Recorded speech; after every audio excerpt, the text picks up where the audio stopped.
The moment Sarah opened her grandmother's ornate box, her blood ran cold at the sight of decades of letters addressed to someone named Emma, a secret sister her dying mother had spent a lifetime trying to forget. Sarah Mitchell's fingers trembled as she lifted the ornate wooden box from her grandmother's dusty attic shelf. The late afternoon sun filtered through a small window, casting long shadows across the floorboards of the Victorian house in Boston's Back Bay. The box felt heavier than its size suggested, its dark mahogany surface worn smooth by years of handling. She traced the elaborate carvings, roses and ivy intertwined around the edges, remembering how her grandmother Peggy used to keep it on her bedside table. Sarah had always wondered what secrets it held, but her childhood questions had been met with gentle deflections and changed subjects. Now, with her mother Catherine lying in a hospital bed across town, terminal cancer eating away at her remaining days, the box seemed to pulse with untold stories. The attic air was thick with dust and memories. Surrounding her were the accumulated treasures of 3 generations: her grandmother's antique furniture, her mother's college textbooks, her own childhood toys carefully packed away in labeled boxes. The familiar scent of lavender and cedar permeated everything, a ghostly remnant of Peggy's fastidious housekeeping.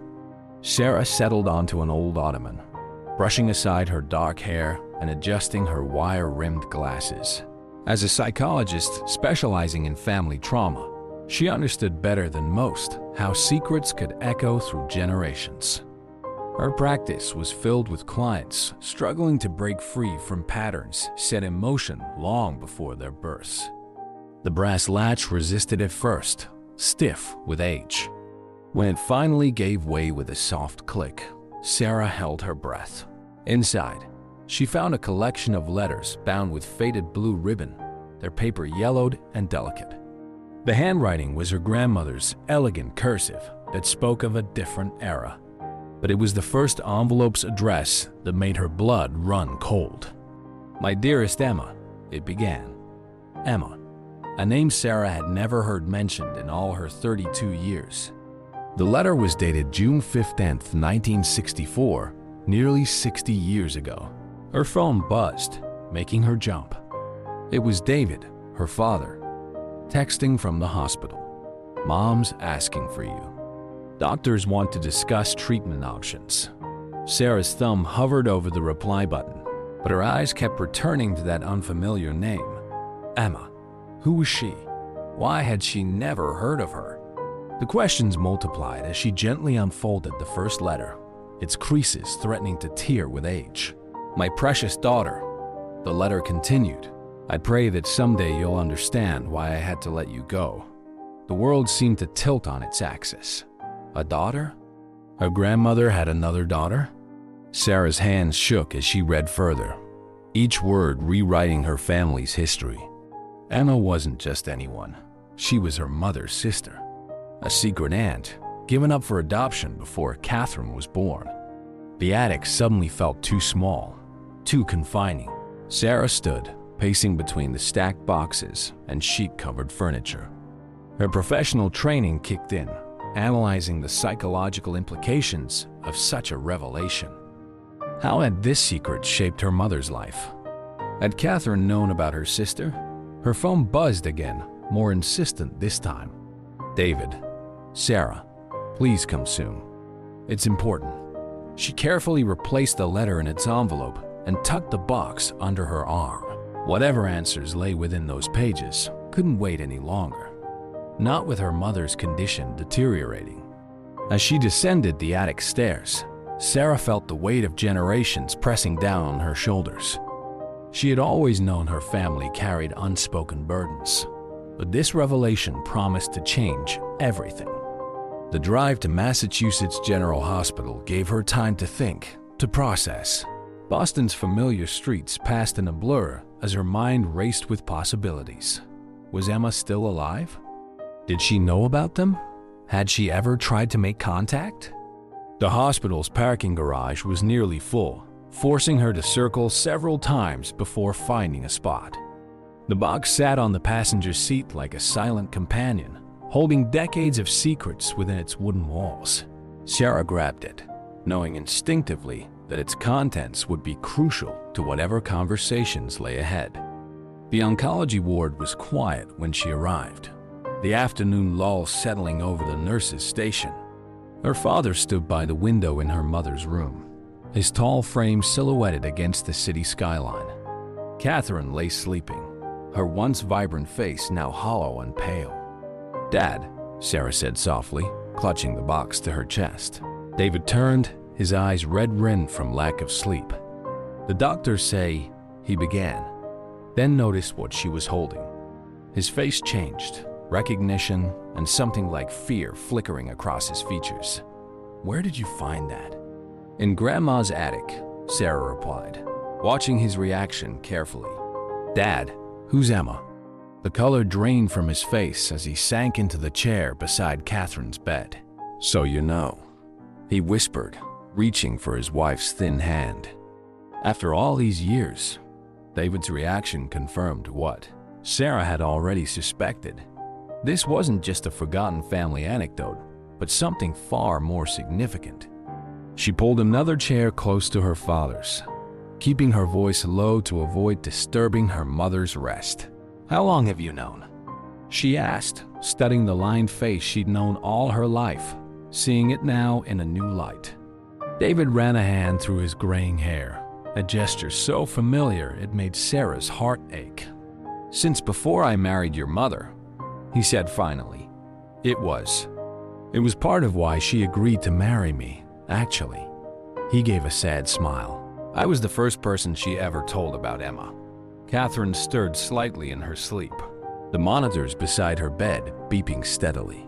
The afternoon sun cast harsh shadows across her gaunt face, highlighting how much the cancer had already taken from her.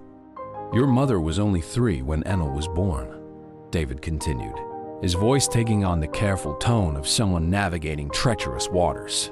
"Peggy was barely 20, unmarried, and it was 1964. Different times, sweetheart. Very different times." Sarah opened the box again, retrieving the first letter. "Grandma writes here about letting her go. Was it a closed adoption?" Peggy didn't have much choice in the matter. Her parents, your great-grandparents, arranged everything through the Catholic Church. Back then, unmarried mothers. He shook his head. The shame of it would have destroyed the family's reputation. At least, that's what they believed. The steady rhythm of Catherine's breathing provided a counterpoint to their hushed conversation. Sarah thought about her mother growing up in this shadow, carrying this weight without even knowing it. As a psychologist, she'd seen how family secrets could shape personalities, influence decisions, create patterns that repeated through generations. Mom's special interest in adoption cases, Sarah said slowly, pieces clicking into place. All those pro bono consultations she did for adoptive families at her law practice. She was trying to make up for something she didn't even know about, wasn't she? David nodded. "Your mother has always had an incredible sense of justice. When she finally learned about Emma, God, it must have been right after Peggy died. It nearly broke her. But instead of falling apart, she channeled it into her work. That's Catherine." His voice cracked slightly. "Always trying to fix things, even when they're beyond fixing." Sarah thought about her own career choice, wondering how much of it had been influenced by this hidden family drama. Had she sensed somehow the unspoken wounds that needed healing? The box held more letters, dozens of them, spanning years. Sarah noticed they were all dated around major holidays and birthdays. Her grandmother had written to her firstborn daughter faithfully, even knowing the letters would never be sent. "Did Emma ever try to find us?" Sarah asked, dreading the answer. David's hesitation told her everything. "About 15 years ago," he admitted. "She hired a private investigator. Made contact through the adoption agency. Catherine? She wasn't ready. She was afraid it would destroy Peggy, who was already sick by then. And after Peggy passed, he spread his hands helplessly. The guilt consumed her. How do you tell someone you rejected them twice?" The monitors beeped, a nurse came in to check vitals, and life in the hospital continued its relentless rhythm. But Sarah felt suspended in time, processing the layers of pain and protection that had shaped her family. "Where's Emma now?" she asked when they were alone again. "Last we knew, Seattle. She's a professor at the University of Washington, marine biology." David smiled faintly. "She has your grandmother's eyes, according to the photo she sent, and your mother's determination." Catherine stirred again, her eyes fluttering open. "Sarah?" she whispered, her voice rough from sleep. "You're here." Sarah moved closer to the bed, taking her mother's frail hand. "I'm here, Mom. And I know about Emma." The machine seemed to beep louder in the silence that followed. Catherine's eyes filled with tears as they darted to the wooden box on the windowsill. "Oh," she breathed, the single syllable containing worlds of regret. "Oh, my darling, I'm so sorry." Outside the hospital window, Boston's skyline blazed in the late afternoon sun. Sarah could see the spire of the church where her grandmother had attended Mass every Sunday, carrying her secrets and her prayers. The city had changed so much since 1964, but some things, family, love, the weight of choices made and unmade, remained constant. "Tell me everything," Sarah said gently, settling in beside her mother's bed. "Start from the beginning." Catherine's fingers tightened around hers as she began to speak, her voice growing stronger with each word. The story that emerged was one of love and fear, of protection that became its own kind of harm, of 3 generations of women trying their best to shield each other from pain. As Sarah listened, she felt the foundations of her world shifting, rearranging themselves into a new pattern. But unlike the fear she'd expected to feel, there was only a growing sense of purpose. She was her grandmother's granddaughter, her mother's daughter, and now, perhaps, someone's niece. The box of letters wasn't just a repository of secrets. It was a bridge to a future she hadn't known she was missing. "Emma has terminal cancer too." The words fell from Catherine's lips like stones into still water, creating ripples that threatened to drown them all. Sarah's hand froze midway through sorting the letters she'd been organizing chronologically on the hospital bed tray. "What?" she whispered, her professional composure cracking. "How do you know?" Catherine's eyes, bright with fever and unshed tears, fixed on the window. "Her daughter found me last week through one of those DNA ancestry websites." She drew a shaky breath. "Charlotte, that's her name. She's been trying to reach us." "Emma, she doesn't know Charlotte's looking. She's in the same stage I am. Maybe worse." The cosmic cruelty of it struck Sarah like a physical blow. 2 sisters, separated by fate and fear, now racing toward the same inevitable end without ever having met. The psychologist in her recognized the profound symbolism. The daughter in her wanted to scream at the unfairness. "How long?" Sarah managed to ask. "Months, maybe weeks. Like me." Catherine's voice cracked.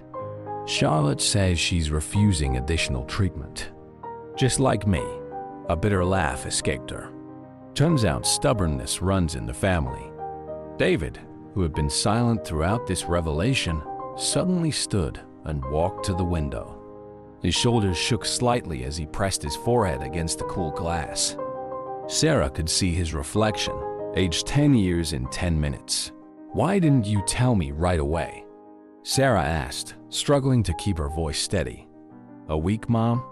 You've known for a week?" Catherine's fingers plucked restlessly at her blanket. "I needed time to process it. To decide." She paused, closing her eyes briefly. "To decide if I had the right to disrupt her life now, at the end. Haven't I caused enough damage?"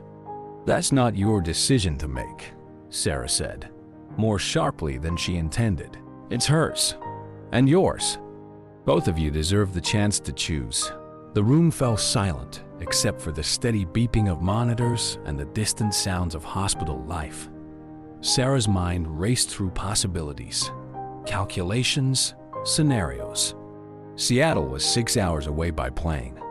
In their conditions, neither woman could travel safely. Charlotte said suddenly. You said she reached out? Do you have her contact information?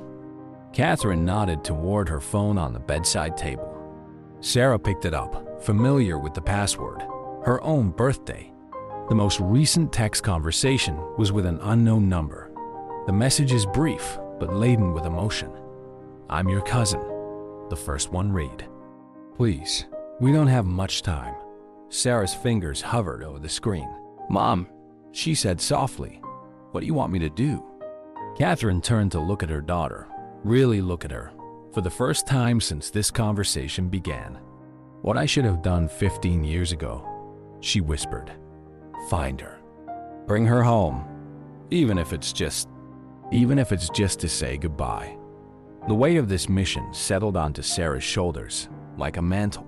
She thought of all her clients who yearned for closure with estranged family members, of all the therapeutic sessions focused on forgiveness and acceptance. Now here she was, living through the very drama she helped others navigate. Her phone buzzed, a text from her office manager reminding her about tomorrow's appointments. Sarah made a quick decision, typing out a response. Her patients would understand. Some situations couldn't wait for convenient timing. I'll need to fly to Seattle, she said, already mentally packing. Today, if possible. Dad, can you stay with Mom? David turned from the window, his face composed but his eyes red. Of course, but Sarah, be careful. This isn't just about Emma and your mother anymore. There's Charlotte to consider, and any other family members we don't know about. This could get complicated. It's already complicated, Sarah replied, standing to gather her things. But that's no excuse not to try. She leaned down to kiss her mother's forehead, inhaling the familiar scent of her shampoo mixed with antiseptic hospital smell. I'll find her, Mom, I promise. Catherine caught her hand, squeezing with surprising strength. Tell her, she started, then stopped, overwhelmed. Tell her whatever feels right. I trust you. Sarah nodded, unable to speak past the lump in her throat. She picked up the box of letters. She would need them as proof, as connection, as history.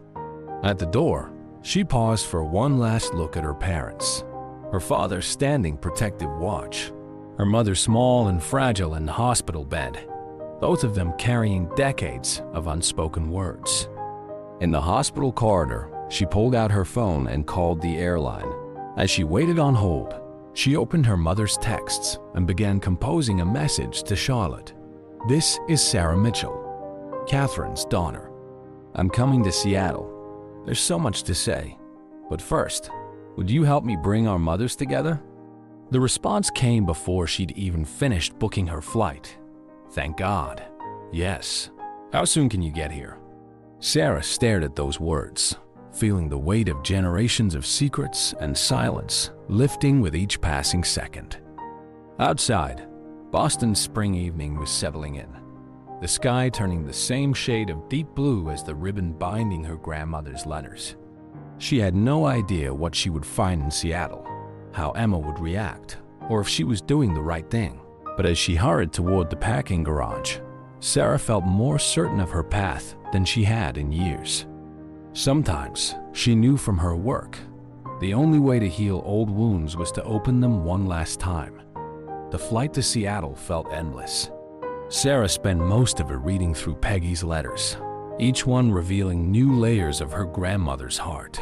The woman who emerged from these pages was different from the composed matriarch. She remembered, this was a young mother torn apart by an impossible choice, writing to a daughter she might never see again.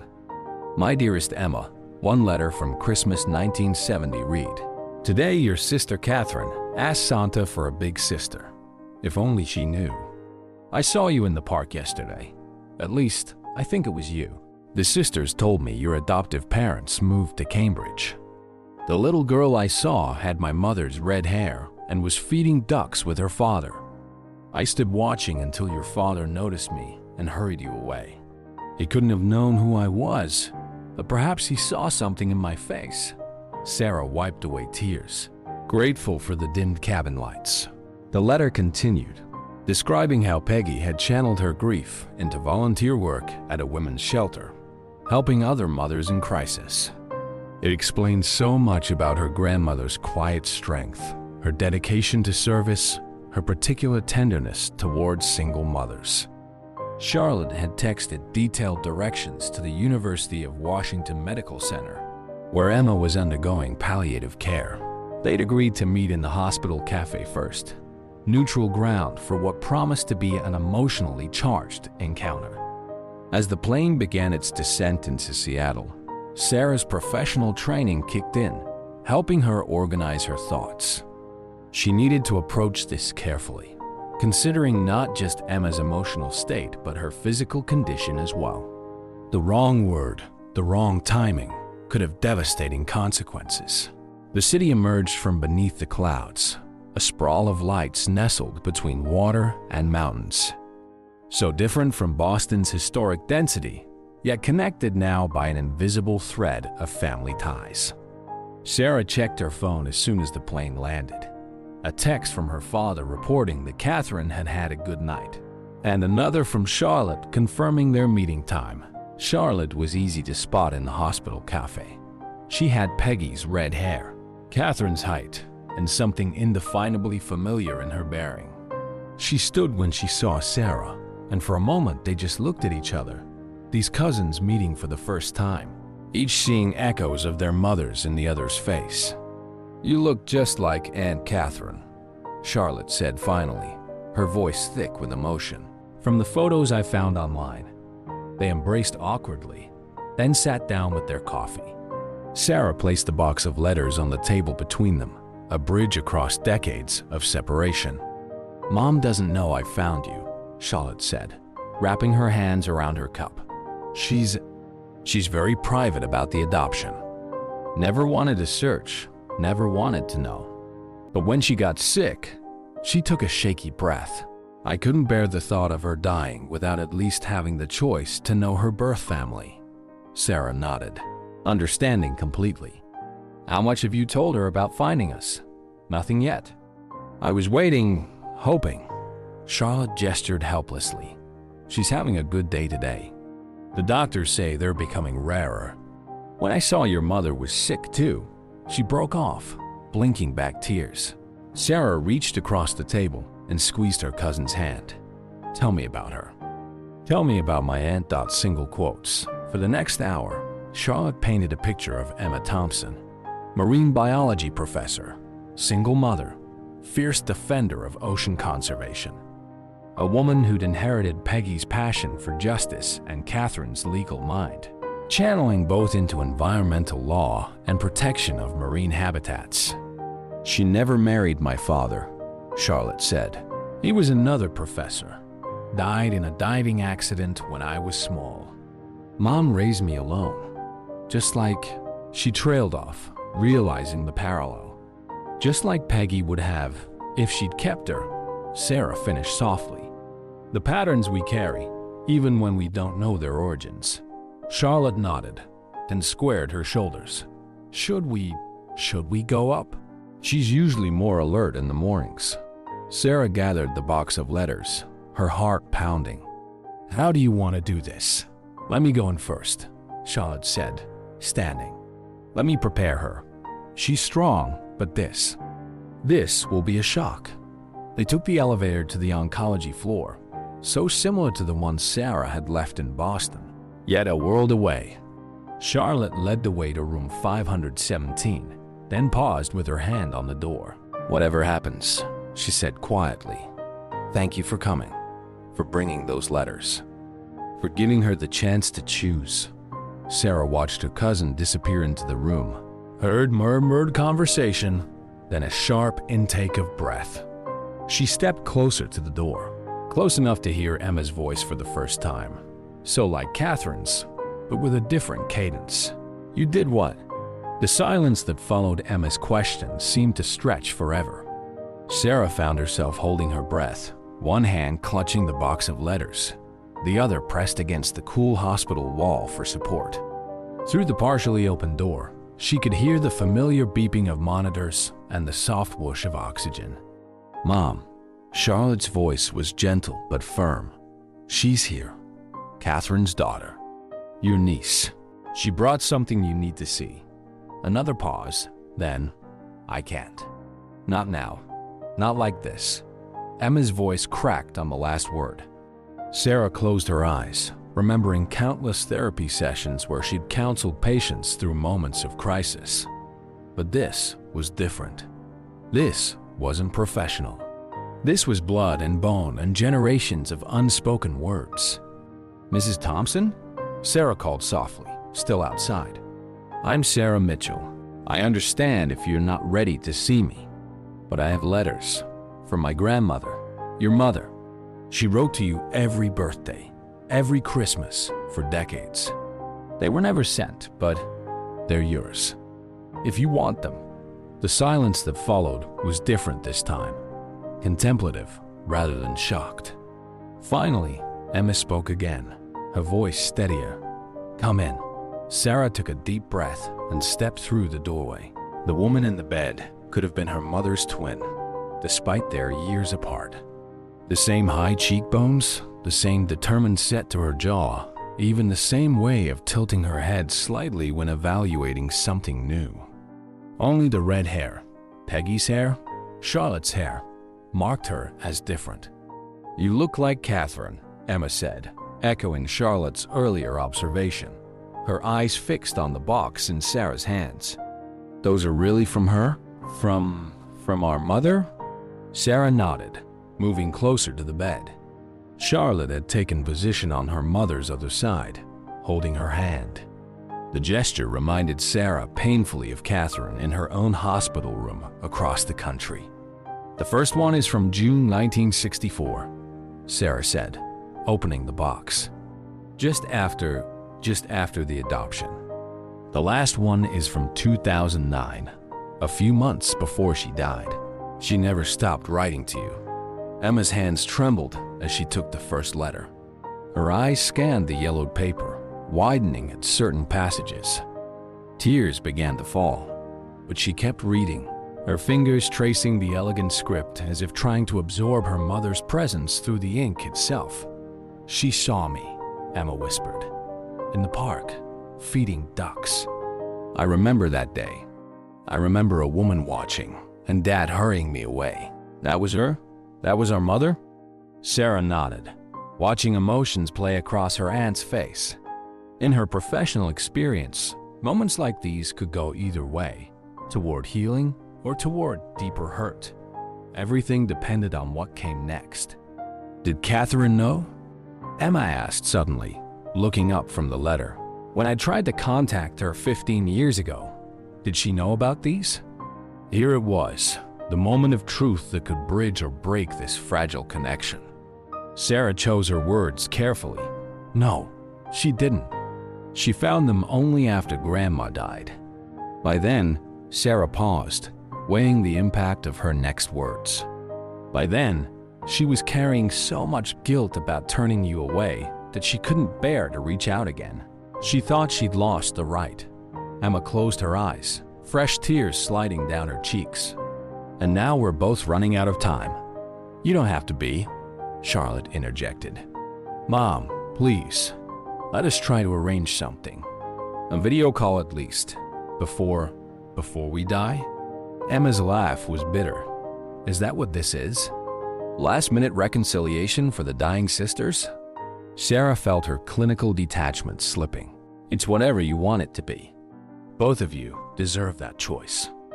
The letters, the connection, the chance to know each other or not. But please, don't let fear make the decision for you. Not again." The words hung in the air between them, heavy with implication. Emma looked down at the letter in her hands, then at the box containing decades of her mother's thoughts and love. "Show me another one," she said finally. "Something from when Catherine was young. Tell me about my sister. Tell me everything." For the next hour, they sat together, aunt, niece, and daughter, piecing together a family history from letters and memories. Emma shared stories of her adoptive parents, good people who had given her a loving home. Sarah described growing up with Catherine, understanding now why her mother had been so fiercely protective, so driven to help others. But beneath the sharing, time was ticking away in both Boston and Seattle. Their phones sat silent on the bedside table, each of them dreading the possibility of bad news from either coast. Finally, Emma picked up Sarah's phone herself and held it out. "Call her," she said quietly. "If we're going to do this, it needs to be now." Sarah's hand shook as she dialed her father's number. The Seattle afternoon sun slanted through the hospital window, casting long shadows across Emma's bed. Charlotte had stepped out to get more water, leaving aunt and niece in a moment of shared anticipation. "Sarah?" David's voice came through, tight with concern. "Everything okay? Is Mom awake?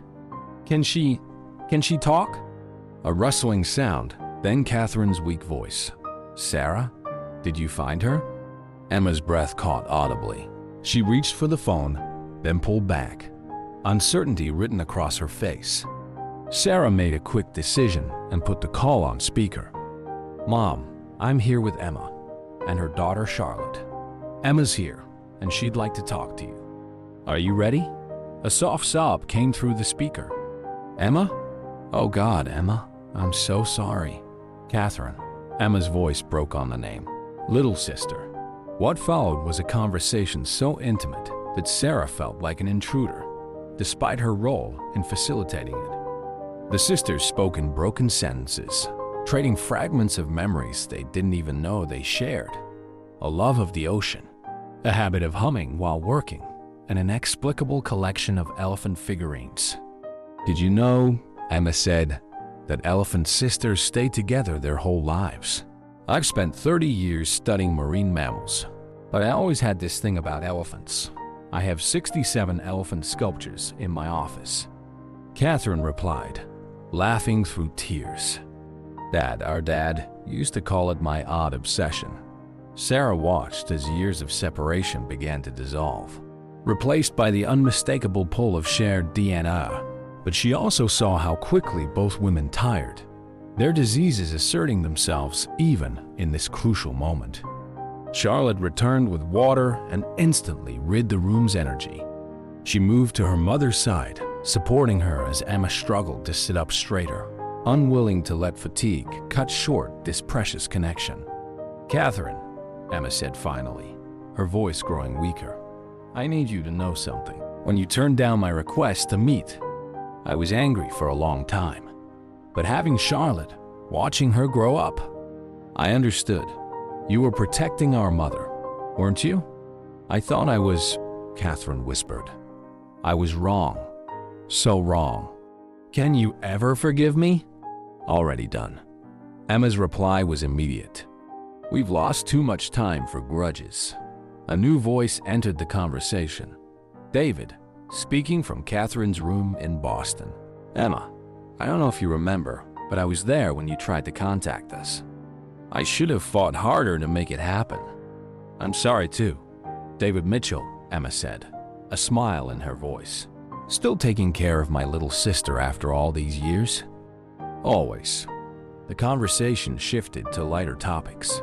Charlotte's work as an environmental lawyer, Sarah's psychology practice, shared memories of Boston and the changing landscape of both cities. But beneath the pleasant exchange, Sarah could hear the growing exhaustion in both sisters' voices. A nurse entered Emma's room, checking monitors and giving them a meaningful look. Almost simultaneously, they could hear movement in Catherine's room in Boston. "We need to rest," Emma said reluctantly. "But Catherine, can we do this again tomorrow?" "Try and stop me," Catherine replied, the old determination evident even through her fatigue. "Same time?" As they ended the call, Sarah noticed something extraordinary. Both Emma and Catherine had taken on similar poses in their respective hospital beds. Right hand pressed against their heart, left hand extended as if reaching across the continent toward each other. The gesture was so unconscious, so identical, that it brought fresh tears to Sarah's eyes. Charlotte noticed too, Nature versus nurture, she said softly. Some things are just in our blood, aren't they? Emma was already drifting off to sleep, the emotional expenditure having drained her remaining energy. But her face looked different now, peaceful, as if something long broken had finally begun to heal. Sarah's phone buzzed with a text from her father. "Your mother's sleeping. Best day she's had in weeks. Thank you, sweetheart." Looking at her sleeping aunt, surrounded by Peggy's letters and family photos Charlotte had brought in, Sarah felt the weight of her role in this unfolding drama. She was not just a niece or a daughter now, but a bridge between worlds, a keeper of stories, a healer of generational wounds. Charlotte touched her arm gently. "Stay with us? At least for a few days? They'll need someone to help them navigate this, and you're the only one with the professional training and the personal connection." Sarah nodded, already mentally rearranging her schedule. Some moments in life required dropping everything else, and this was undoubtedly one of them. 3 days passed in a blur of hospital rooms, phone calls, and shared stories. Sarah and Charlotte established a routine, coordinating the daily calls between their mothers, each conversation more profound than the last. But on the fourth morning, everything changed. Sarah arrived at the hospital early, having spent the night reviewing Peggy's letters for any medical history that might be relevant. She found Charlotte in the hallway outside Emma's room, face pale and drawn. "She's had a bad night," Charlotte whispered. "The doctors, they're saying days now, maybe less." The words hit Sarah like a physical blow. She'd been so focused on facilitating the emotional reunion that she'd almost forgotten its urgent timeline. Does Catherine know? Not yet. Mom made me promise to wait until after their morning call. She doesn't want Catherine to worry. Sarah felt her professional ethics warring with her personal involvement. As a psychologist, she knew the importance of truth in family dynamics. As a niece and daughter, she understood the instinct to protect. But before she could respond, her phone rang. It was her father, and his voice carried the same heavy tone as Charlotte's. "Sarah, honey, your mother's taken a turn. The cancer's spread to her brain. She's still lucid, but..." David's voice broke. "They're saying we should prepare for the end." The coincidence was too cruel. Both sisters declining at the same moment, as if their bodies were as synchronized as their recently discovered mannerisms. Sarah leaned against the wall, feeling the cool surface ground her as her world tilted on its axis. "Dad, Emma's worse too. They're both..." She couldn't finish the sentence. A long pause followed, filled with the weight of impossible decisions. Finally, David spoke again, his voice stronger. "Sarah, listen to me. I've been thinking about something crazy. Something that might be impossible, but we have to try." Sarah straightened, recognizing the tone her father used when presenting a difficult case in court. "What are you thinking? What if we bring them together? Physically, not just through phone calls. What if we arrange a medical transport? Catherine's doctor owes me a favor, and with enough money and the right connections. Dad, the risks of not doing it are worse," he interrupted. "They're dying, Sarah. They found each other only to lose each other again. I can't let that happen to your mother." To either of them, single quotes, Charlotte had moved closer, listening intently. Her eyes met Sarah's, and in them was the same desperate hope that Sarah felt growing in her own heart. "It would have to be Emma," Sarah said slowly. "Catherine's too weak to move, and Boston's facilities are better equipped for both of them." "I can make it happen," Charlotte said firmly. "Mom's doctor here is my best friend from law school. If anyone can arrange rapid medical transport, it's Claire." The next few hours passed in a whirlwind of calls, paperwork, and medical consultations. David leveraged every connection from his decades as a prominent Boston attorney. Charlotte's friend Claire proved invaluable, expediting paperwork and arranging for a medical transport team specializing in terminal cancer patients. But the hardest part was telling Emma. When they entered her room, she was awake but barely lucid, her red hair stark against the white pillows. Yet, when Sarah explained the plan, her aunt's eyes cleared with surprising sharpness. "You want to fly me across the country? Now?" Her voice was weak, but carried a hint of her old professor's authority. "That's insane." "Yes," Sarah admitted. "It is, but Mom, Catherine, she's declining too. This might be your only chance to really meet, to be sisters, just once in the same room." Emma closed her eyes, tears sliding down her hollow cheeks. "All these years," she whispered. "All these years avoiding this, and now we're racing against time." "Mom?" Charlotte took her hand. "What do you want to do?"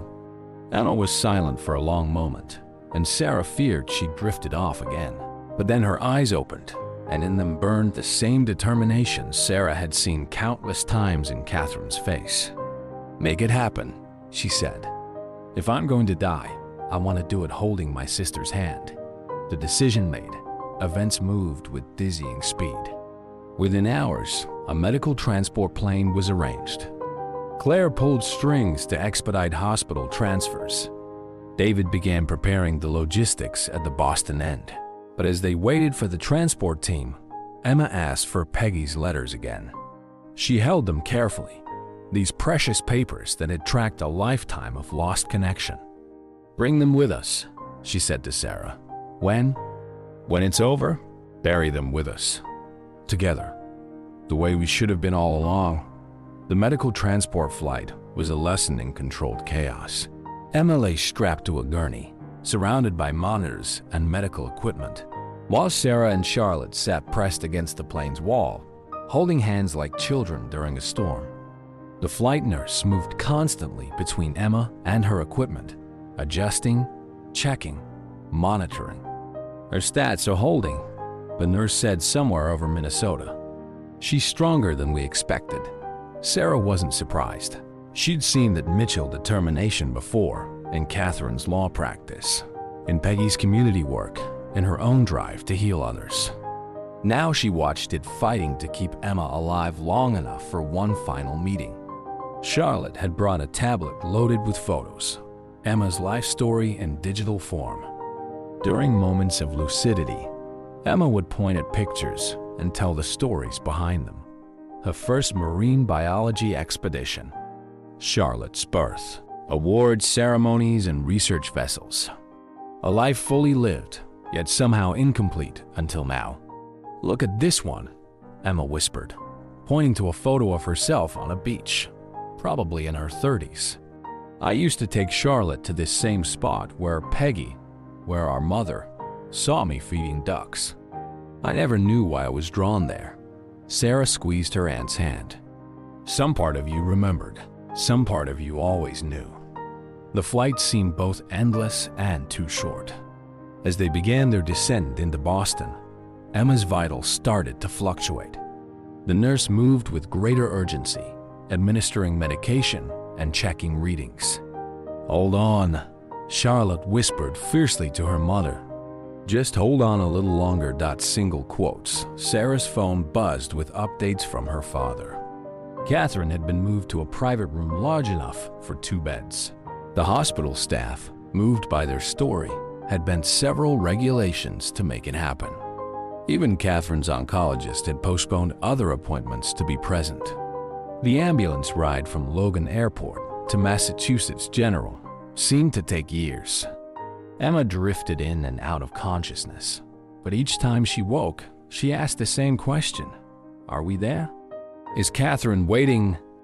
Finally, they arrived. The hospital corridors passed in a blur as they rushed Emma's gurney toward the prepared room.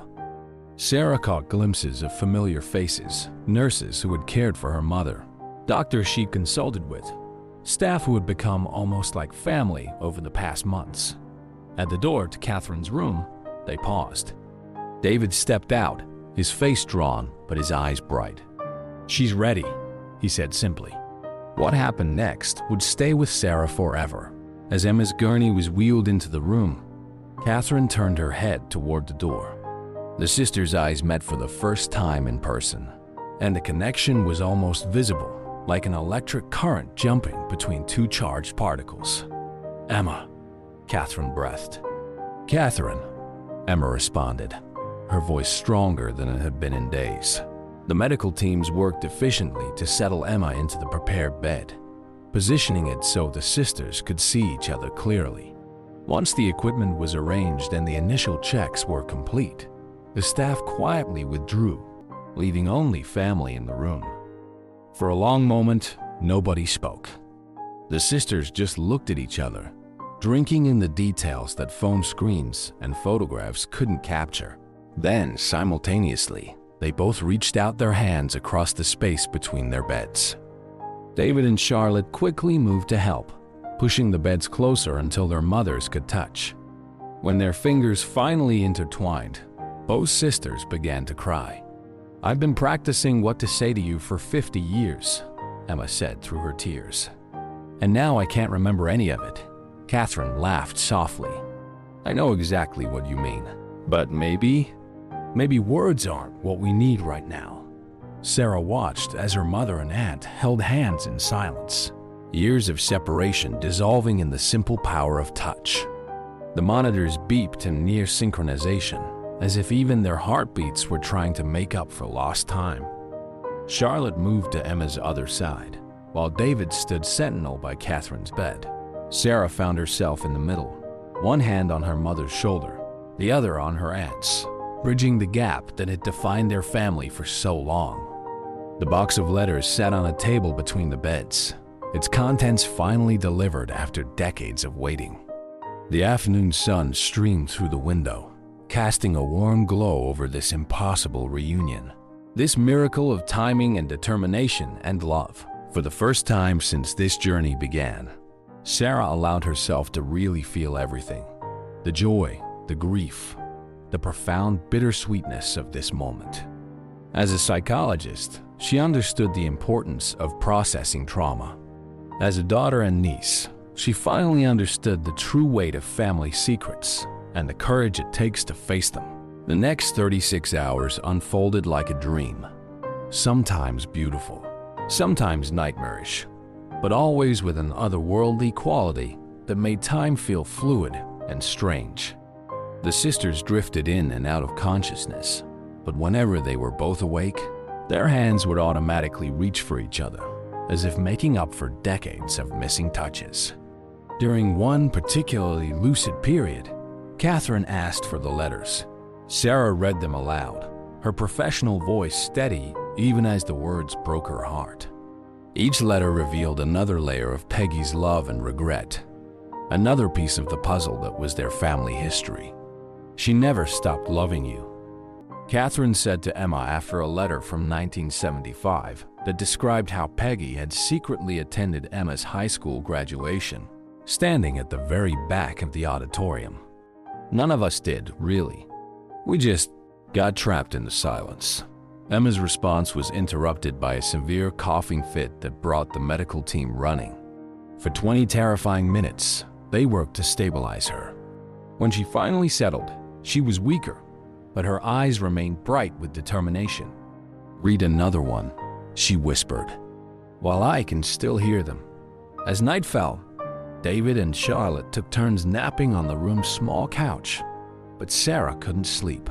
She kept watch over the sisters, noting how their breathing had synchronized, how they mirrored each other's movements even in sleep.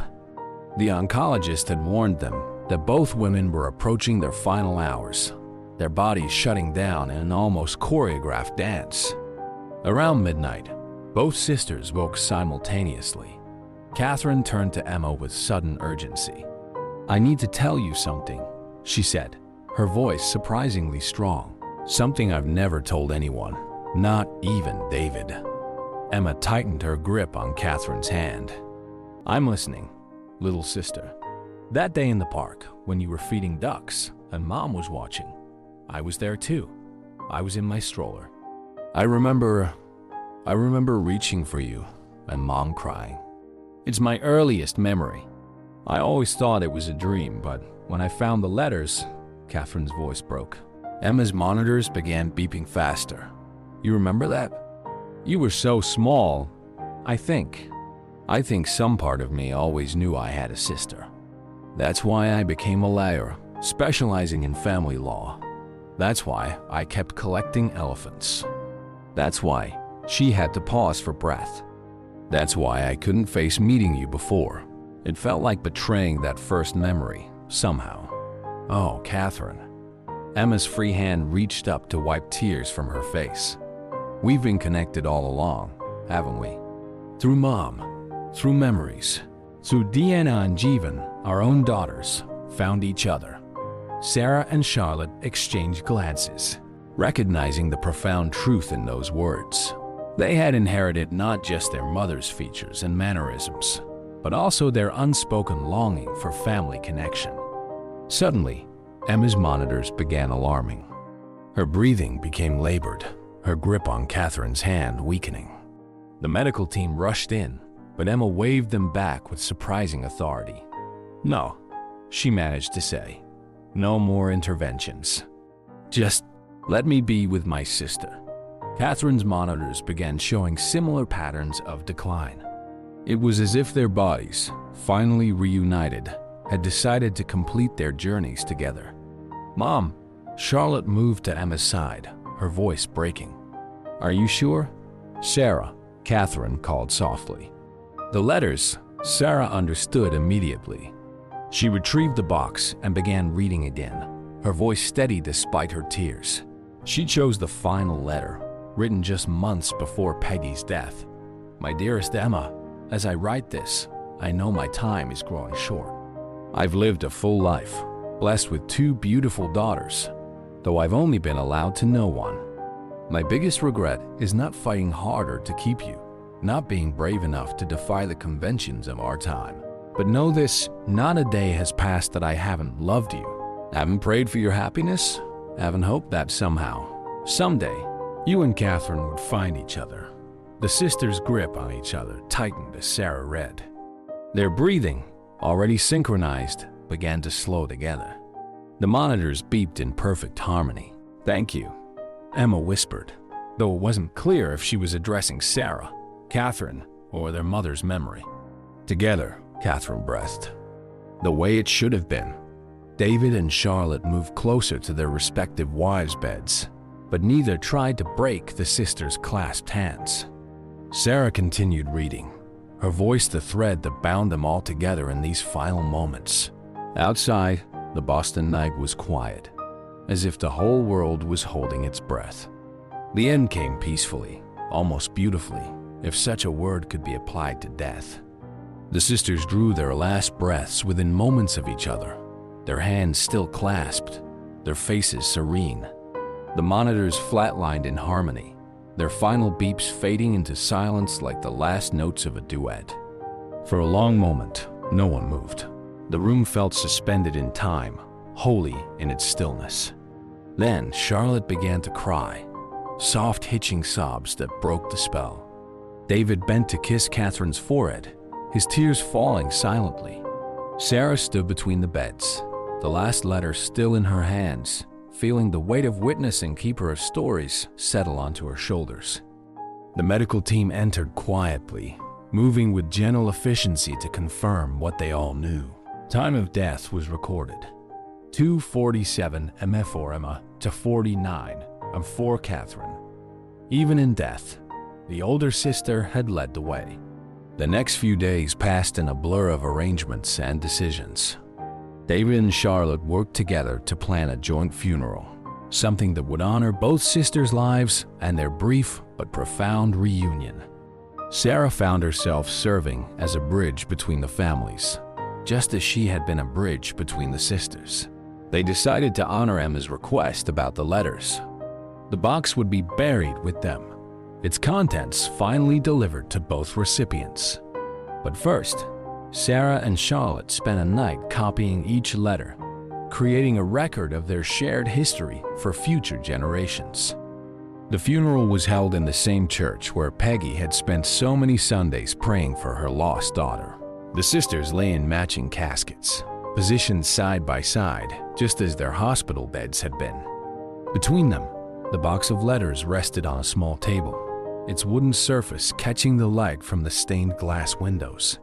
Sarah delivered the eulogy, drawing on both her professional training and her deeply personal connection to the story. "Love," she began, "doesn't always follow a straight line. Sometimes it takes detours through decades of silence. Sometimes it waits patiently in sealed envelopes and unopened boxes. Sometimes it speaks in the language of elephant figurines and seaside memories. But love always finds its way home."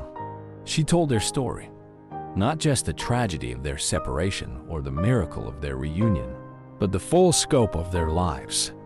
Catherine's dedication to justice, Emma's passion for marine conservation, the daughters they raised, the lives they touched, the legacies they left behind. In their final hours, she concluded, "Our mother showed us that it's never too late for healing, never too late for connection, never too late for love." They transformed a lifetime of separation into a moment of perfect unity, and in doing so, they gave us, their children, a new understanding of family, of forgiveness, and of the bonds that transcend time and distance. After the service, David and Charlotte agreed to maintain the connection their mothers had fought so hard to restore. Monthly dinners were planned, holiday arrangements discussed. The Mitchell and Thompson families, separated for so long, would now merge into one. Sarah returned to her psychology practice with a deeper understanding of family trauma and healing. She kept one of Emma's elephant figurines on her desk, alongside one of Catherine's. During difficult sessions, they reminded her of the power of reunion and redemption. 1 year later, Sarah and Charlotte stood together at the sisters' shared grave. The headstone bore both names with the simple epitaph, "Sisters by birth, by choice, and finally by fate." Fresh flowers bloomed around the marker, roses and ivy, like the carvings on the box that had brought them together. "Do you think they knew?" Charlotte asked softly. "In those last moments, do you think they knew how much they would change us?"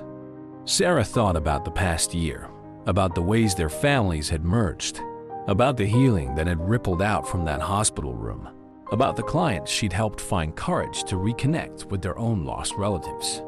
"I think they knew exactly what they were doing," she replied. "They were teachers to the end, Mom through her law practice, Emma through her research." Their final lesson was about the courage to choose love over fear, connection over separation, truth over silence. They stood there as the sun set, casting long shadows across the grave.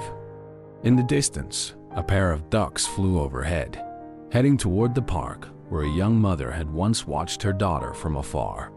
Sarah touched the headstone gently. "The letters were never really lost," she said. "They were just waiting for the right moment to be delivered."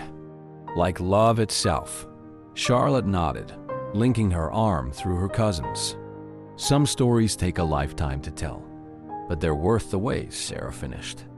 Together, they walked away from the grave, leaving behind the physical remnants of a separated past, but carrying forward the legacy of a reunited future. Above them, the Boston sky stretched endless and blue, like the ocean Emma had loved, like the hope Catherine had held onto, like the love that had finally brought two sisters home. If you enjoyed this story, we'd love for you to support us by leaving a like and subscribing to our Slices of Life channel. We'd also love to hear from you in the comments. Which city are you talking about? It's very rewarding for us to provide our followers with an enjoyable moment. We appreciate the unconditional support you show us in every story. Blessings!